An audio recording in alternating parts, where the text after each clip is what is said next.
అందరూ ఇండస్ట్రీ కలవడానికి వెళ్ళినప్పుడు సైకో గారిని చిరంజీవి గారు గట్టిగా అడిగితే అప్పుడు ఈయన వచ్చాడంది అబద్ధం. గట్టిగా ఎవడు అడగలేదు అక్కడ, ఏదో గట్టిగా అడిగితే ఈయన వచ్చాడు మళ్ళీ కలవడానికి, లేకపోతే ఏదో సినిమాటోగ్రఫీ మినిస్టర్ కలవమన్నారు అని. ఏంటంటే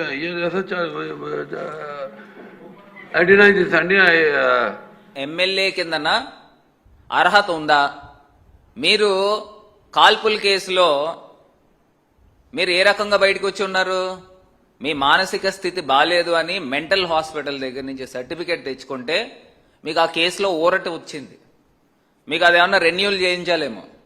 2 జేబుల్లో చేతులు పెట్టుకుని మళ్ళీ దానికి మళ్ళీ ఒక విగ్గు, ఆ విగ్గు పైన మళ్ళీ గాగల్స్.